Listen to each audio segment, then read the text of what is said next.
mga kababayan nating seniors, kung kayo ay 60 pataas at hindi pa miyembro ng SSE, GSIS o anumang pension system, meron akong napakahalagang balita para sa inyo. Ngayong Oktubre, duo 100 estimayo na pwedeng magbigay ng dagdag na pera sa inyong bulsa bawat buwan. Maraming seniors ang hindi alam na may karapatan sila na makatanggap ng pera mula sa gobyerno kahit na hindi sila nag-contribute sa anumang retirement fund sa buong buhay nila. Ito ang tinatawag na Universal Social Pension. At sa video na ito, tutulungan ko kayong maintindihan kung paano ninyo makukuha ang pera na ito, magkano ang matatanggap ninyo at kailan eksaktong lalabas ang bayad para sa buwan ng Oktubre. Ang totoo, maraming seniors ang nawawalan ng mahigit PH 5,000 or PU 10,000 bawat taon dahil hindi nila alam ang tamang proseso or dahil nahuli sila sa pag-claim. May mga kasong nahinto ang pensyon dahil sa simple naming pagkakamali sa dokumentasyon o kaya naman ay may mga nakatagong benepisyo na pwede ninyong i-claim kasama ng inyong regular na social pension. Kaya mahalaga na marinig ninyo ang lahat ng detalye na ito mula simula hanggang dulo dahil bawat salita dito ay pwedeng magdagdag ng kita sa inyong pangaraw-araw na pangangailangan. Lalo na ngayong tumataas ang presyo ng bilihin. Kaya naman mga mahal kong kababayan, huwag ninyong skip ang video na ito dahil pagkatapos ninyong manood, mas malinaw ang inyong maiintindihan kung paano kayo makakakuha ng social pension ngayong October 25 at kung paano ninyo mapapabilis ang pagdating ng pera sa inyong kamay. Ang social pension ay hindi biro mga kaibigan dahil sa panahon. Ngayon na ang kilo ng bigas ay umaabot na sa IP or PAT 60. Ang kilo ng manok ay nasa PAT 200 at ang presyo ng kuryente ay tumaas na naman. Ang bawat piso na pwede nating makuha mula sa gobyerno ay napakahalaga. Hindi ito charity o awa mga kasama. During karapasan ninyo bilang senior citizen ng Pilipinas na nag-ambag sa lipunan sa loob ng maraming taon. Kaya habang may panahon pa, makinig tayo ng mabuti at siguraduhing nakakakuha kayo ng lahat ng benepisyong dapat nasa inyo. Una sa lahat, pag-usapan natin kung ano talaga ang Universal Social Pension at sino ang qualified na makatanggap nito ngayong 225. Ang social pension ay isang programang pinatutupad ng Department of Social Welfare and Development or DSWD para sa mga indigent senior citizens na ang taong gulang pataas na wala ng ibang regular na pensyon mula sa SSS, GSIS, military pension o pribadong kumpanya. Ang ibig sabihin ng indigent ay mga seniors na nakatira sa mahihirap na kondisyon at walang sapat nakita para mabuhay ng komportable. Ngayong doer ang halaga ng social pension ay PH5. Bawat buwan na ibinibigay, quarterly or every 3 months. Kaya kung i-compute natin ng isang senior ay makakatanggap ng PH5 kada quarter o kung itotal sa buong taon PH na awanan, ang pera na ito ay direktang ibinibigay sa senior mismo o sa kanyang authorized representative kung hindi na siya makalalabas ng bahay dahil sa edad o sakit.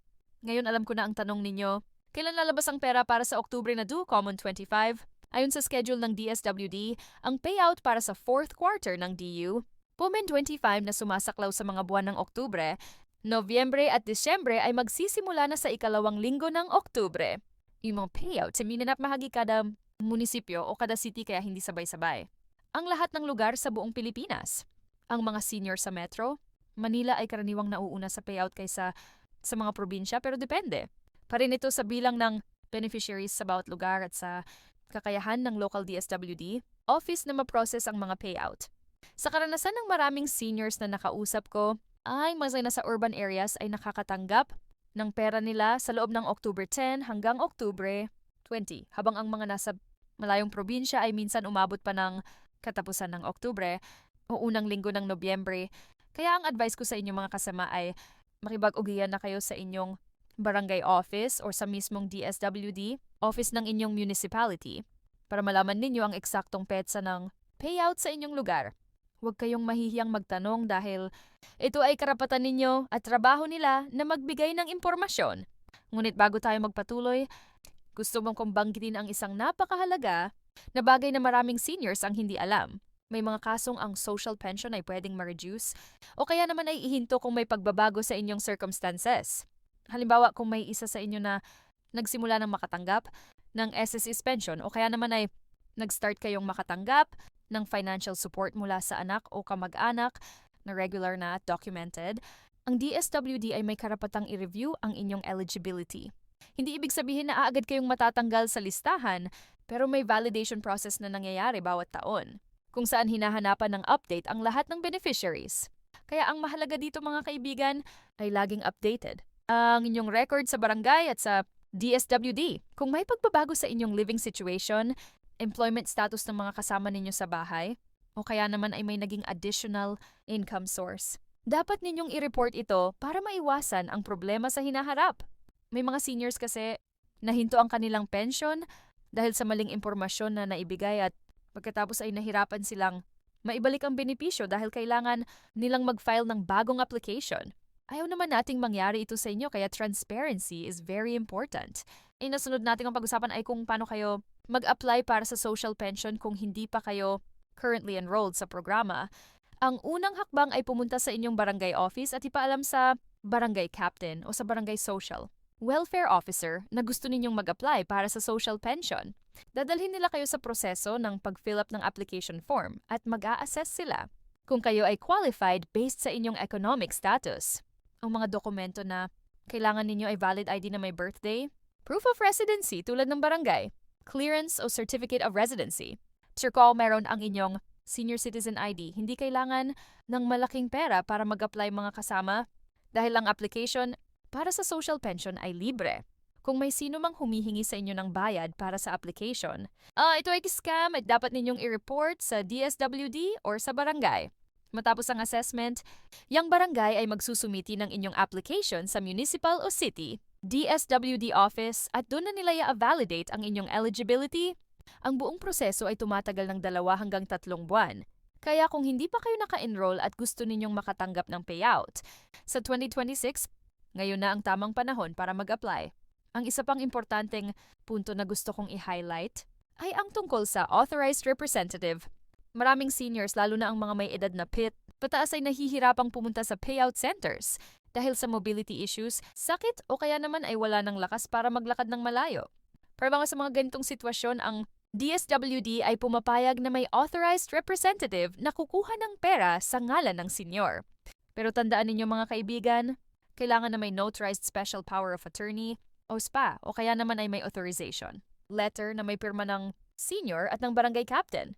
Ang representative ay dapat din na magdala ng valid ID ng senior at ng sarili niyang ID. Ang problema na nakikita ko sa maraming lugar, mga kasama ay ang hindi maayos na dokumentasyon ng authorization. Kaya ang representative ay hindi nakapag-claim ng pera at kailangan pang bumalik ng 1 o 2 beses. Kaya para maiwasan ito, siguraduhin kumpleto ang inyong mga dokumento bago kayo pumunta sa payout center. Mas mabuti ng sobra ang dala ninyong dokumento kaysa kulang dahil pag kulang sayang ang oras at pamasahe. Ngayon, pag-usapan naman natin ang tungkol sa coordination ng social pension sa ibang benepisyo na pwede ninyong makuha bilang senior citizen.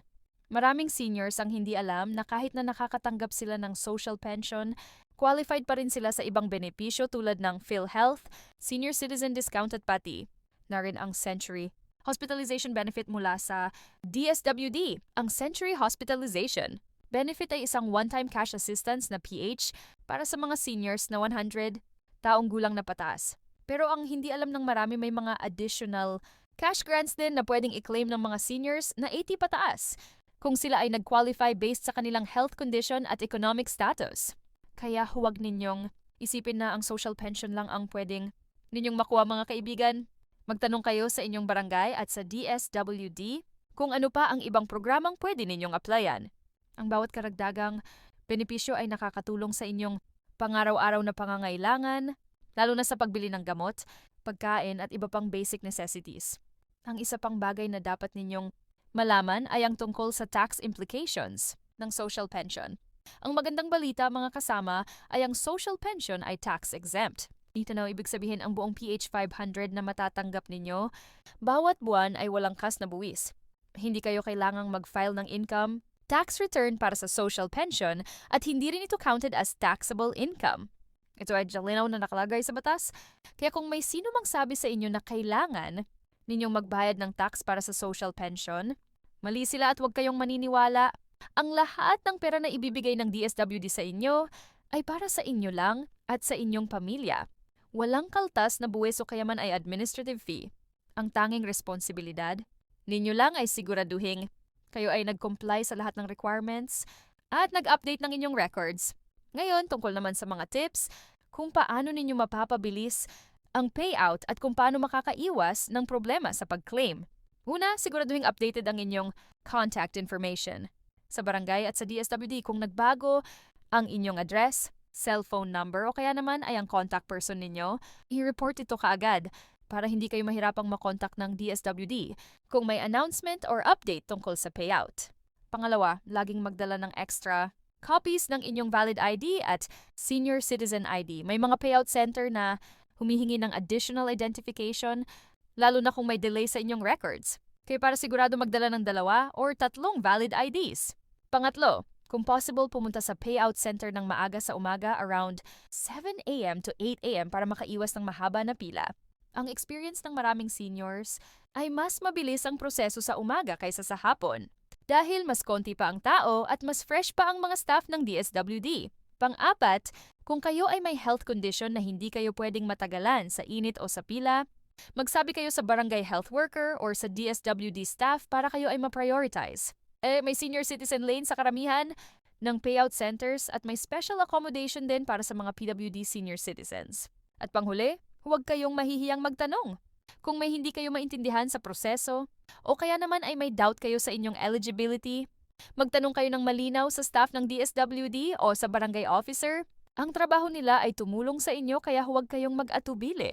Ang isa pang bagay na gusto kong i-emphasize ay ang tungkol sa validation process na ginagawa ng DSWD bawat taon. Every year, karaniwang sa Pebrero o Marso, ang DSWD ay nagsasagawa ng revalidation ng lahat ng social pension beneficiaries. Ang ibig sabihin nito, kailangan ninyong pumunta sa barangay or sa DSWD office para ma-confirm na kayo ay buhay pa at nawala kayong ibang pensyon na natatanggap mula sa ibang government agency. Ang proseso na ito ay tinatawag na proof of life, validation at napakahalaga na kayo ay mag-attend. Dahil kung hindi ang inyong pensyon ay pwedeng iho, may mga seniors na hinto ang pension nila dahil hindi sila naka-attend ng validation at pagkatapos ay nahirapan silang maibalik ang benepisyo dahil kailangan nilang mag-undergo ng bagong assessment. Kaya tandaan ninyo mga kaibigan, kapag may naririnig kayong announcement tungkol sa revalidation, i-prioritize ninyo ito at huwag ninyong palampasin. Kung hindi kayo makakapunta dahil sa sakit o mobility issues, mag-coordinate kayo sa barangay para makagawa ng special arrangement kung saan ang validation ay pwedeng gawin sa inyong bahay. Ang DSWD ay considerate naman sa mga ganitong special cases, kaya huwag kayong mag-worry na masyado. Tungkol naman sa coordination ng payout sa ibang government agencies, nandiyan social pension ay separate sa SSS pension, DSS pension at sa ibang government benefits. Ibig sabihin kung meron kayong anak na tumatanggap ng SSS pension bilang dependent, hindi ito makakaapekto sa inyong social pension. Basta't kayo mismo ay hindi member ng SS or GSIS. Ang DSWD ay may coordination din sa PhilHealth para sa mga seniors na nangangailangan ng hospitalization. Kung kayo ay nag-qualify para sa social pension, automatically qualified din kayo sa PhilHealth Indigent Program kung hindi pa kayo miyembro ng PhilHealth. Ang ibig sabihin nito, kung kayo ay ma-ospital, ang PhilHealth ay mag-shoulder malaking bahagi ng inyong hospital bill at ang social pension ninyo ay tuloy pa rin ang bayad. Ang maganda pa dito mga kasama ay ang senior citizen discount ay pwede pa rin gamitin on top ng PhilHealth benefit. Kaya ang out-of-pocket expense ninyo ay malaki ang mababawas. Kaya napakahalaga na alam ninyo ang lahat ng inyong karapatan bilang senior citizen para makuha ninyo ang lahat ng benepisyong dapat sa inyo. Ngayon, pag-usapan naman natin ang tungkol sa payout strategies para makapagtabi kayo ng kaunti mula sa inyong social pension. Alam ko na ang PH5 bawat buwan ay hindi malaki. Pero kung alam natin kung paano i-maximize ang pera na ito, pwede tayong makatabi ng kaunti para sa emergency or sa future expenses. Una, kung pwedeng huwag ninyong gastusin, lahat ng PH5 na matatanggap ninyo, kada quarter sa isang araw lang. I-budget ninyo, 3 buwan na around PH5, kada buwan at i-allocate ninyo ang pera base sa inyong priority needs. Pangalawa, kung mayon kayong maintenance medicine na binibili bawat buwan, gamitin ninyo ang Senior Citizen Discount plus ang PhilHealth Medicine Assistance Program ED. Ang tipid na makukuha ninyo dito ay pwede ninyong idagdag sa inyong savings. Pangatlo, Kung kayo ay may small business o kaya naman ay may kakayahan pang magtrabaho part-time, gamitin ninyo ang social pension as additional capital or emergency fund. Maraming seniors ang gumagamit ng kanilang social pension bilang puhunan sa small sari-sari store o kaya naman ay bilang dagdag sa kanilang pensyon mula sa SSS or GSIS. At panghuli, kung may emergency o kaya naman ay may malaking gastos na darating tulad ng Pasko or birthday, magtabi kayo ng kaunti bawat quarter para may reserve kayo na pwedeng gamitin. Ang isa pang importanteng tip na gusto kong ibahagi ay ang tungkol sa mga scam at illegal fixer na nangaabuso sa mga seniors. Maraming reports na natatanggap ang DSWD tungkol sa mga taong nag-aalok ng guaranteed approval ng social pension kapalit ng bayad. Mga kaibigan, huwag kayong maniniwala sa mga ganito. Ang application para sa social pension ay libre at ang eligibility ay base sa objective assessment ng DSWD at ng barangay. Walang tao na pwedeng mag-guarantee na kayo ay ma-approve. Kung hindi kayo qualified based sa criteria kung may nag-aalok sa inyo ng ganito, i-report ninyo kaagad sa barangay o sa DSWD para matigil ang kanilang illegal operation. Maraming seniors na nabiktima ng mga scammer na nangongolekta ng pera pero hindi naman nila na-processing application at sa huli, iming senior na ang nahirapan. Kaya ingat palagi mga kasama at huwag kayong mag-trust ng basta-basta sa mga nag-aalok ng special services na may bayad. Ay na dahil nandito na tayo sa dulo ng ating pag-uusap, gusto kong i-summarize ang lahat ng importanteng points na dapat ninyong tandaan. Una, ang social pension para sa October 2025 ay maglalabas na sa ikalawang linggo ng Oktubre. Pero depende sa inyong lugar kung kailan eksaktong ibibigay. Pangalawa, ang halaga ay PH5 bawat buwan na binibigay quarterly o PH5 bawat 3 buwan. Pangatlo, ang social pension ay para lang sa indigent seniors na 6 pataas na walang ibang pensyon mula sa SSS, GSIS o ibang government agency. Pangapat, yung application ay libre at pwedeng gawin sa barangay. Panlima, siguraduhing updated ang inyong records at kumpleto ang inyong documents para iwas problema sa payout. Na panghuli, huwag kayong mahihiyang magtanong at mag-avail ng lahat ng inyong karapatan bilang senior citizen. Mga mahal kong kababayan, ang social pension ay hindi lamang pera. Ito ay simbolo ng pagkilala ng gobyerno sa inyong kontribusyon sa lipunan sa loob ng maraming taon. Kayo ang nagpunla ng puno na kinakainin natin ngayon. At karapat-dapat lang na makatanggap kayo ng suporta sa inyong golden years.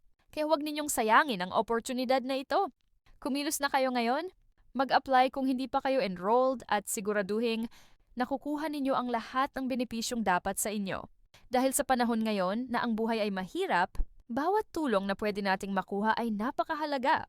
Salamat sa inyong pakikinig at sana ay nakatulong video na ito sa muli mga kasama. God bless sa inyong lahat.